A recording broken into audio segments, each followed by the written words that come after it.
आज हम बात करेंगे एक ऐसे टॉपिक के बारे में जिसके बारे में बात करना बहुत ज़्यादा ज़रूरी है, जिसको हम बोलते हैं ओवर थिंकिंग। हर इंसान सोचता तो है ही, हर इंसान बोलता तो है ही, हर इंसान किसी ना किसी से बात तो करता है ही। ये सारी चीज़ें तो होती हैं, कभी उसके साथ कुछ अच्छा भी होता है, कुछ गलत भी होता है। जो गलत हुआ होता है उसके बारे में भी सोचता है, अच्छा हुआ होता है उसके बारे में भी सोचता है। कहीं ना कहीं हम एक चीज़ देख रहे हैं, इंसान सोचता है किसी चीज़ के बारे में। वो कुछ भी हो सकता है, इससे फ़र्क नहीं पड़ता। आप उसको कोई भी नाम दे सकते हो सकता है वो अपने गोल के बारे में सोच रहा हो सकता है वो अपनी हेल्थ के बारे में सोच रहा हो सकता है वो अपने रिलेशनशिप के बारे में सोच रहा हो सकता है वो कुछ भी सोच रहा हो, ये हमको नहीं पता। लेकिन वो सारी चीज़ें उसकी बिहेवियर में दिखती हैं, उसके बोलने में दिखती हैं। आप उसके फेस को देख करके पता लगा सकते हो या उससे बात करके वो चीज़ें पता लगा सकते हो कि वो एक इंसान ओवर थिंक करता है या फिर वो एक ओवर थिंकर है। क्या ये चीज़ अच्छी है, बुरी है, हमें पता है या नहीं, ये सारी चीज़ों को देखना पड़ेगा। ओवर थिंकिंग होती क्यों है, इसका मकसद क्या है, क्या ये अच्छी है, बुरी है, ओवर थिंकिंग होने से कुछ बेनिफिट है या फिर कुछ नुकसान है, ये हमें कहाँ ले जा सकती है या फिर ये हमारे लिए अच्छी है। ये सारी चीज़ें हमको समझनी पड़ेंगी। ये हम तभी समझ सकते हैं जब हम एक चीज़ समझें, क्या, ऑब्जर्वेशन को। क्योंकि हमारी ज़िंदगी में जो सबसे इम्पोर्टेंट चीज़ है ऑब्जर्वेशन, अंडरस्टैंडिंग। ओवर थिंकिंग क्या होती है, क्यों होती है, इसके कारण क्या है, उन सारी चीज़ों को हम एक एक करके अच्छे से समझेंगे और डीपली समझेंगे। हम सभी लोग एक ही चीज़ को बार बार सोचते हैं, एक ही चीज़ को बार बार सोचते हैं, एक ही चीज़ को बार बार सोचते हैं। कोई भी ऐसी चीज़ जिसको आपने बहुत ज़्यादा इंपॉर्टेंस दे दी हो, कोई ऐसी चीज़ जिसको आपने इतना ज़्यादा वैल्यू दे दी हो, जिसकी वजह से वो चीज़ बार बार आपकी माइंड में रुकती है, क्योंकि आप उसमें क्या चाहते हो, आउटकम चाहते हो, क्लैरिटी चाहते हो, जो कि आपको नहीं मिल रही होती है। जब वो चीज़ आपको नहीं मिलती है तो आपका माइंड बार बार उस चीज़ को रिवाइंड करता है, बार बार उस चीज़ को रिकॉल करता है। यानी कि आपका सबकॉन्शियस माइंड वो काम करता है आपकी इंपॉर्टेंस पे, आपकी नीड पे, आपकी ज़रूरत पे, आप किस चीज़ पे कितना रिलाई करते हो। यानी कि आपके इमोशंस भी यहाँ पे इन्वॉल्व होते हैं उस चीज़ को लेकर के। और यही एक चीज़ है, क्योंकि जो हम चाहते हैं उससे हम इमोशनली अटैच हो जाते हैं। ये अटैचमेंट हमको प्रॉब्लम क्रिएट करता है, ये हमें ओवर थिंकिंग में लेके जाता है, बार बार सोचने में मजबूर करता है, क्योंकि हम जैसा चाहते थे वैसा नहीं होता। तो प्रेजेंट मोमेंट में हम जो भी सोच रहे थे वैसा ना हो करके वो चीज़ जब पास्ट बनती है तो काफ़ी लोग सोचते हैं काश मैं ये कर लेता तो ये हो जाता, ये कर लेता वो हो जाता। और बार बार ये चीज़ सोचने की वजह से आपका सबकॉन्शियस इतना स्ट्रांग हो जाता है, उस चीज़ को रिवाइंड होते हुए देखता है कि बार बार ये चीज़ रिकॉल हो रही है। तो वो बार बार क्या करता है, जो चीज़ आपके लिए इंपॉर्टेंट होगी आपका ब्रेन बार बार उसी चीज़ को रिवाइंड कर। तो सोच समझ करके उस चीज़ को उतनी वैल्यू करो जो चीज़ें एक्चुअल में वैल्यूएबल है। अगर कोई चीज़ आपके लिए वैल्यूएबल नहीं है और वो सच में वैल्यूएबल नहीं है तो उस चीज़ को छोड़ दो, उसको इंपॉर्टेंस ना दे करके किसी और चीज़ को वैल्यू क्रिएट करो। क्योंकि ऐसी बहुत सारी चीज़ें हैं जिसको आप वैल्यू कर सकते हो, लेकिन हम कुछ ऐसी चीज़ों को वैल्यूएबल बना लेते हैं जो कि बिल्कुल भी ज़रूरी नहीं होती है हमारे लिए। जब हमें कोई चीज़ मिल जाती है तो उसकी वैल्यू हमको पता चलती है कि कुछ भी नहीं है, लेकिन जब तक कोई चीज़ हमें नहीं मिलती तब तक हमें उसकी वैल्यू नज़र आ रही होती है। तो हमें इंपॉर्टेंस को समझना पड़ेगा। कोई चीज़ इंपॉर्टेंट तब है जब आपके पास है, तब भी जब नहीं है तब भी आपको उस चीज़ के बारे में पता है। आप देख सकते हो, इसको बोलते हैं इंपॉर्टेंस होना। जैसे कि ऑक्सीजन, आप हो चाहे नहीं हो, डजंट मैटर, ऑक्सीजन का होना ज़रूरी है। अगर आप जिंदा हो तो ऑक्सीजन का होना ज़रूरी है। चाहे आप अमेरिका में हो, लंदन में हो, पेरिस में हो, सो रहे हो, जाग रहे हो, कुछ भी करो, आपके लिए ऑक्सीजन ज़रूरी है। इसको बोलते हैं इंपॉर्टेंस। जैसे कि प्यास, जब आपको प्यास लगती है तब आपको पानी चाहिए, या जब आपको प्यास नहीं लग रही, मान के चलो आपको 2 दिन से प्यास नहीं लग रही, तो क्या आपको पानी इंपॉर्टेंट नहीं है इंपॉर्टेंट। क्यों? क्योंकि हमारी बॉडी 70% पानी से बनी होती है, इसलिए। तो ये होती है इंपॉर्टेंस। पहले हम चीज़ों को इमेजिन करते हैं कि इमेजिन कि ऐसी होगी, वैसी होगी, ये होगा, वो होगा। यानी कि कहीं ना कहीं हम एक इमेज क्रिएट करते हैं किसी भी चीज़ की, फिर हम उस इमेज को क्या देते हैं, वर्ड्स देते हैं, शब्द देते हैं अपनी भाषा में। जैसा हमको दिख रहा होता है, जैसा हमको लग रहा होता है, हम उसको ना वो शब्द देना शुरू कर देते हैं। धीरे धीरे करके हम क्या देखते हैं कि अरे ये चीज़ तो मेरे लिए इतनी इंपॉर्टेंट है, अरे इससे तो ये फायदा हो सकता है, अरे इससे तो वो हो सकता है। तो जैसे हम उस चीज़ को इंपॉर्टेंस देना शुरू करते हैं, यानी कि उसको वर्ड्स देना शुरू करते हैं, फिर वहाँ से शुरुआत होती है किस चीज़ की, आपके अंदर के इमोशंस की, आपके अंदर की अंडरस्टैंडिंग की, आपके अंदर की इंपॉर्टेंस की, आपकी नीड की, आपकी वांट्स की, आपके फियर की। ये सारी चीज़ें शुरू होती हैं वहाँ से, जब आप उसको शब्द देना शुरू करते। फिर आप जब लगातार उस चीज़ को शब्द देते रहते हो, यानी कि शब्दों को जोड़ते रहते हो। जैसे फॉर एग्जाम्पल, ये लड़की है, ये लड़की तो बहुत सुंदर है, ये लड़की कितना अच्छा बोलती है, इसकी आवाज़ कितनी अच्छी है, इसके अंदर ये है, इसके अंदर वो क्वालिटी है, ये वो कर सकती है, ये ऐसा कर सकती है, इसने सब कुछ किया है, इसने पास्ट में कितने लोगों की हेल्प करी। तो आप उसको जितने ज़्यादा शब्द दोगे, आप उतना ज़्यादा अपने लिए क्या कर रहे हो, उस चीज़ के साथ अटैच होने की कोशिश कर रहे हो। आप जितने ज़्यादा उसको शब्द दे रहे हो उतना ज़्यादा आप अपने सबकॉन्शियस में उसके लिए एक पॉजिटिविटी क्रिएट कर रहे हो, जिससे वो चीज़ें रिवाइंड होकर के आपके पास आएंगी बार बार। और जैसे ही वो आपके इमोशंस के साथ कनेक्ट होंगी, यानी कि आपकी फीलिंग के साथ कनेक्ट होंगी, आप प्यार में पागल हो जाओगे, या चीज वो आपके लिए इंपॉर्टेंट हो जाएगी, आप उसके लिए एडिक्टेड हो जाओगे, तब जाकर के ये चीज शुरू होती है। वहां से धीरे धीरे करके आपका ब्रेन उस चीज को बार बार आपके माइंड में भेजता रहता है, बार बार आपको रिकॉल कराता रहता है, जिसकी वजह से आप क्या करते हो, एक ही चीज को बार बार सोचते रहते हो। जब वो चीज आपको नहीं मिलती तो आपका ब्रेन बार बार उस चीज को रिवाइंड कराता रहता है, अपने आप ही बार बार बोल रहा होता है, कॉन्टिन्यूसली बोल रहा होता है। फिर आप भूल ही जाते हो क्या चीजें आपके पास्ट में चल रही थी, चाहे आपकी पढ़ाई हो, चाहे आपका काम हो, आप उस चीज के बारे में सोचने लगते हो। और जब आप उस चीज पे कंट्रोल नहीं कर पाते हो, यानी कि आपकी विल पावर उतनी स्ट्रांग नहीं होती है जितनी बाकी सारे काम को लेकर के थी, यानी कि अगर आपकी विल पावर स्ट्रांग होती बाकी सारी चीजों को लेकर के, तो ये चीज आपको उतना अफेक्ट नहीं करती। आपका कंट्रोल, आपका आपके थॉट के ऊपर कंट्रोल, मैं उस विल पावर की बात कर रहा हूँ। जैसे कि बहुत सारे काम होते हैं ना, जैसे मान के चलो ऑफिस जाते हो, जॉब करने जाते हो, किसी काम पे जाते हो, कोई भी काम करते हो, पढ़ाई करते हो, अगर आपकी विल पावर इतनी स्ट्रांग है कि हाँ मेरे को ये चीज करनी है, चाहे कुछ भी हो, चाहे कोई पर्सन हो जिससे मैं प्यार करता हूँ, या मेरे साथ कुछ भी इंसिडेंट हुआ हो, कोई घटना हुई, उसको बहुत नॉर्मलाइज करते हो, नॉर्मल में लेते हो, बहुत ही ईजी वे में उस चीज को लेते हो और अपने बाकी के सारे काम भी साथ साथ करते हो, तो इसको स्ट्रांग विल पावर बोलते हैं। ठीक है, यानी कि वहां पे आपको अपने माइंड के थॉट के ऊपर कंट्रोल है, तो वो चीजें आप कर लेते हो। लेकिन अगर किसी चीज को आप ज्यादा इंपॉर्टेंस देते हो और आपकी विल पावर थोड़ी सी कमजोर है, वीक, आपके माइंड के ऊपर कंट्रोल नहीं है, तो वो चीजें आपको ज्यादा अफेक्ट करती है और धीरे धीरे आपका माइंड एक छोटा सा लूप बनाने लगता है। वो लूप फॉग कर देता है आपके ब्रेन में, जिसमें से आपको दिखाई देना बंद हो जाता है और बार बार वो सारी चीजें आपका ब्रेन सेंड कर रहा होता है आपके माइंड को, और वो चीजें बार बार रिकॉल होने लग जाती है। और जो चीजें रिकॉल होती रहती है बार बार कंटिन्यूअसली, वो कन्वर्ट हो जाती है आपकी ओवर थिंकिंग में। तो ये होती है ओवर थिंकिंग। और इसका आंसर भी मैंने दे दिया कि ओवर थिंकिंग क्यों होती है। अगर आपने ढंग से सुना होगा तो आप समझ जाएंगे। तो मैंने आपको ये बताया कि ओवर थिंकिंग क्या होती है और क्यों होती है, ये भी मैंने बताया। अब हम बात करेंगे कि ओवर थिंकिंग होने से क्या होता है। ये चीज जरा ध्यान से गौर से सुनना, बहुत इंपॉर्टेंट बात है। अगर आपने बाकी की सारी चीज अच्छे से सुनी होगी तो ये चीज आप समझ जाओगे। ओवर थिंकिंग होने से आपके माइंड में क्या होता है, क्या चेंजेस होते हैं, जिसकी वजह से आपको क्या प्रॉब्लम फेस करनी पड़ सकती है। जब भी आप ओवर थिंकिंग करते हो, बार बार किसी एक चीज के बारे में कॉन्टिन्यूसली सोच रहे होते हो,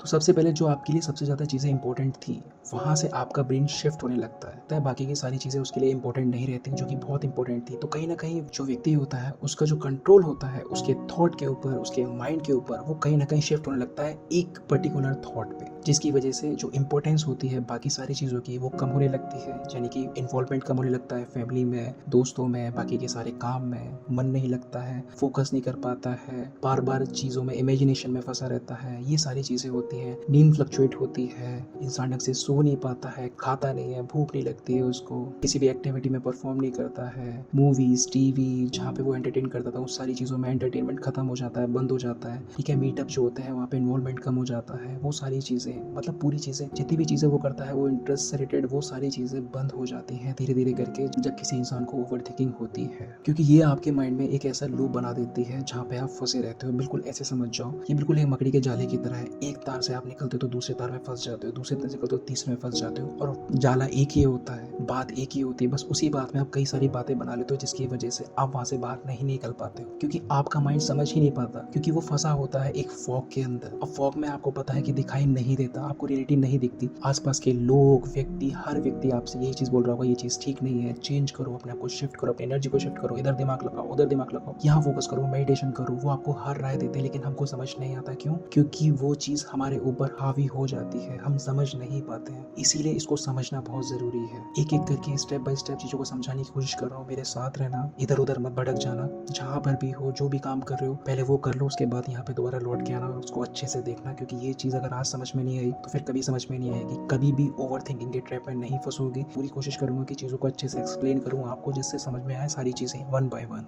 जब आपको ओवर थिंकिंग होती है तो इससे क्या क्या हो सकता है, आपको क्या क्या प्रॉब्लम फेस करनी पड़ सकती है। सबसे पहली चीज एंजाइटी, डिप्रेशन, आपके बिहेवियर में चेंज होना, आपके बिहेवियर में शिफ्टिंग होना, कि इमोशंस चेंज होना, आपकी एक्टिविटी चेंज हो जाना, ये सारी चीजें आपको आपके अंदर दिखाई देंगी। अब हम समझते हैं कि ओवर थिंकिंग से बाहर कैसे निकल सकते। अगर आप एक ओवर थिंक करो और आपको पता है कि आप एक ओवर थिंक करो और आपको चाहते हो कि आप इस चीज को समझो कि ओवर थिंकिंग से कैसे बाहर निकले, तो सबसे पहले ये समझो कि ओवर थिंकिंग जरूरी है या नहीं, इसकी इंपॉर्टेंस है या नहीं, क्या ये सही है या गलत है। तो ये चीज समझना बहुत जरूरी है। अगर आप इस चीज को समझ गए तो आपको पता चल जाएगा कि ये चीज करनी चाहिए, नहीं नहीं करनी चाहिए, सही है या गलत है। देखो जितने भी साइंटिस्ट हुए, जितनी भी डिस्कवरी हुई, जितना भी कुछ हुआ पास्ट के अंदर, तो वो कहीं ना कहीं एक पर्टिकुलर थॉट पे टिकते थे, बार बार उस चीज के बारे में ओवरथिंक करते थे। एक स्पिरिचुअल बंदा है, एक फिलोसोफर है, वो क्या करता है, एक ही चीज को बार बार सोच रहा होता है, उसके अंदर उसको क्लैरिटी मिलती है। तो कहीं ना कहीं ओवर थिंकिंग सही है। अगर आप किसी चीज को डिस्कवर करना चाहते हो, किसी चीज पे क्वेश्चनिंग करना चाहते हो, उस चीज का आंसर पाना चाहते हो, सॉल्यूशन ढूंढ रहे हो, तब ओवर थिंकिंग बहुत फायदेमंद है। अगर आप किसी ऐसी चीज में हो,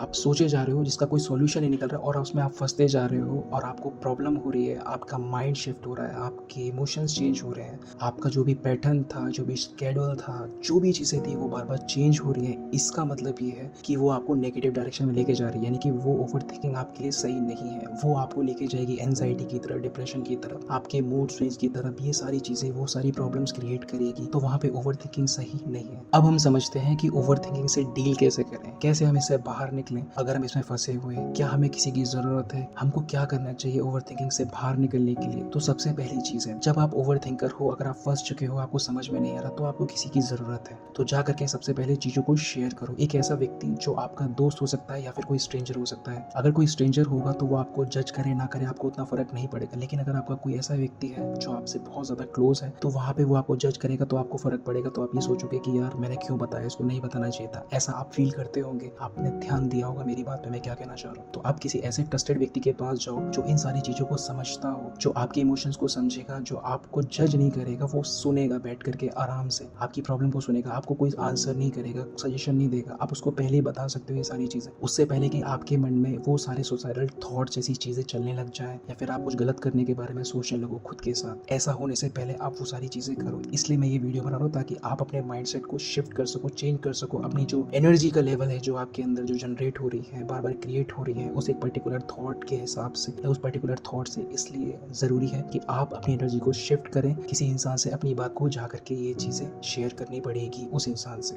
या फिर आप किसी स्ट्रेंजर से जा करके किसी भी प्लेटफॉर्म पे जा करके बात कर सकते हो, शेयर कर सकते हो, या फिर किसी साइकोलॉजिस्ट, किसी से भी बात कर सकते हो, किसी अपने टीचर से बात कर सकते हो जो आपकी बातों को समझे, जो आपको मोटिवेट करता हो, क्योंकि वही लोग आपको समझ सकते। आप उनसे क्लियर कट बोल सकते हो अगर आपको सजेशन चाहिए या नहीं चाहिए। लेकिन आप उनको ये भी बोल सकते हो कि आप मेरी बात को सुनिए पहले, क्योंकि मेरे को ये चीज़ कहनी है, क्योंकि मैं इस चीज़ से सफ़र कर रहा हूँ या सफ़र कर रही हूँ। आपको बिल्कुल शर्माना नहीं है, क्योंकि ये चीज़ आपके लिए जानलेवा हो सकती है। इसलिए ये बहुत ज़रूरी है कि आप चीज़ों को शेयर करें। और मेरी एक एक बात को अगर आपने ढंग से सुना होगा, समझा होगा, तो आप ये समझ पाएंगे कि ओवर थिंकिंग क्या है। मैंने अभी तक आपको ये सॉल्यूशन नहीं दिया है कि ओवर थिंकिंग से बाहर कैसे निकल सकते हैं। तो मैं आपको बता रहा हूँ, जब आप ये सारी चीज़ें कर लेते हो, यानी कि आप शेयर कर देते हो किसी इंसान से वो सारी चीज़ें, तो आपको पहली बार हल्का फील होता है। जैसा भी आपको फील होता है आप देखो। उसके बाद आप ये देखना कि जो आपके पैटर्न्स हैं, यानी कि एक पर्टिकुलर टाइम पे ज्यादा थॉट्स आपके माइंड में आते होंगे, एक पर्टिकुलर सिचुएशन में जब भी आप किसी के साथ हो, अचानक से आ गया, तो आपने समझा कि हाँ ठीक है, इस वक्त आता है मेरे को ये थॉट, ठीक है कोई दिक्कत नहीं, नॉर्मल है, क्योंकि मुझे पता है ओवर थिंकिंग क्या है, क्योंकि मैंने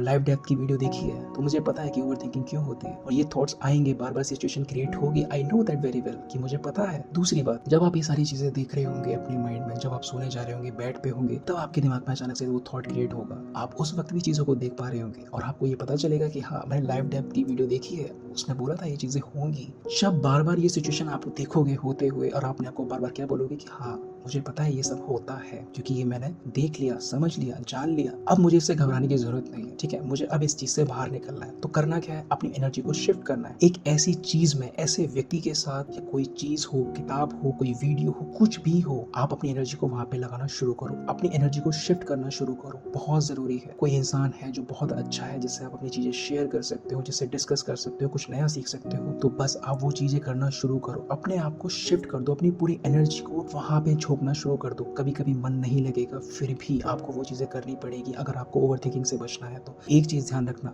ध्यान रखना, आपका ब्रेन किसी भी चीज को क्विक एक्शन लेता है तो वो कर देता है। अगर वो नहीं लेता, अगर वो फंस जाता है सिर्फ थिंकिंग के प्रोसेस में, यानी कि वो सिर्फ सोचता रह जाता है, करता नहीं है, तो फिर वो कुछ नहीं कर पाएगा आगे, यानी कि वो चीजों को प्रोक्रास्टिनेट करेगा। तो नेवर प्रोक्रास्टिनेट, उस चीज को तुरंत एक्सिक्यूट करो। माइंड में आया कि मुझे आज बाजार जाना है, ये काम करना है, तो पहले जाके करो। जब आप ये चीज कर देते हो, यानी कि इस टारगेट को जो आपके माइंड में आया था आपने उसको पूरा कर दिया, उसके उसके बाद आपका ब्रेन कॉन्फिडेंट हो जाता है उस चीज़ के लिए कि हाँ, आने वाले कोई भी काम होंगे तो वो मैं उस चीज़ को कर लूँगा, मैं उसको डील कर सकता हूँ, ये सारी चीज़ें। उस तरह का माइंडसेट आप क्रिएट कर लेते हो। तो धीरे-धीरे करके जब आप स्टेप लोगे, मेरे को ये करना है, मुझे स्पोर्ट्स खेलना है, मुझे बाहर जाना है, मुझे ट्रैवल करना है, मुझे वहाँ जा कर के ये एग्ज़ाम देना है, वो चीज़ें करनी है, मुझे उससे बात करनी है, ये डिस्कस करना है, वो क्वेश्चनिंग करनी है। जब ये सारी चीज़ें आप करते हो, उसके बाद एक ऐसा थॉट, एक ऐसा माइंडसेट आप क्रिएट कर लेते हो जो आपको कहीं पे ट्रैप होने नहीं देता, जो आपको कहीं पे फँसने नहीं देता, वो आपको हर बार वहाँ से बाहर निकालता है ऑटोमेटिकली। और ये पावर भी आपके सबकॉन्शियस ब्रेन के पास ही है। लेकिन आपको ये सारी चीज़ें कॉन्शियस रह के करनी पड़ेगी। हम लोग अपना कॉन्शियसनेस खो देते हैं चीज़ों को करते वक्त, हम ध्यान ही नहीं देते। तो आप कुछ भी करो तो फोकस के साथ करो, आपका पूरा ध्यान होना चाहिए उस चीज़ पे, जो भी चीज़ें आप करते हो। अगर आप ओवर थिंकिंग कर रहे हो तो अपने आप से पूछो, क्या मैं जो कर रहा हूँ, जो मैं सोच रहा हूँ, क्या सोचना चाहिए या नहीं सोचना चाहिए। आप जितना सोचते हो उससे ज़्यादा एग्जीक्यूट करने की कोशिश करो, आपको ओवर थिंकिंग नहीं होगी, ये मेरा आपसे प्रॉमिस है, ठीक है। आपके दिमाग में कोई सवाल आता है, कुछ पूछना होता है, किसी से बात करनी होती, आप डायरेक्टली वो चीज़ें करो। उस चीज़ को दिमाग में अगर आपने छोड़ दिया तो बार बार वो चीज़ें रिवाइंड होंगी। इसीलिए मैं भी ये चीज़ें करता हूँ, मैं कभी भी ये नहीं करता कि दिमाग में छोड़ दिया। अगर मुझे किसी से कुछ पूछना होता है, मैं डायरेक्टली पूछ लेता हूँ, ये सोचे बिना कि वो इंसान क्या सोचेगा, क्या कहेगा, क्या बोलेगा। मेरे लिए वो चीज़ें मैटर नहीं करती। बस मेरे लिए मैटर क्या करता है कि मेरे दिमाग में वो चीज़ें ना रह जाए। बस मैं जाता हूँ, अपनी बात कहता हूँ, अच्छा लगे बुरा लगे, मेरी बेइज्जती हो चलेगा, मुझे कोई दिक्कत नहीं है। जहाँ पे मुझे अपनी बेइज्जती करानी पड़े मैं कराऊंगा, लेकिन मैं एंजाइटी डिप्रेशन वाले केस में नहीं फंसूंगा। ये सारे स्टेप मैं फॉलो करता हूँ, इसीलिए मैं आपके लिए ये वीडियो बना रहा हूँ। अगर आपको वीडियो में कोई भी पॉइंट डाउटफुल लगा हो तो प्लीज़ कमेंट करना। आपका एक कमेंट ना मेरे को एक नए क्वेश्चन की तरफ लेके जाएगा, जिसमें मैं आपको दोबारा से एक वीडियो बना करके आंसर कर सकूँ। और ये छोटी छोटी चीज़ें आपके माइंडसेट को क्रिएट करेंगे, जिससे आप इम्प्रूव होंगे।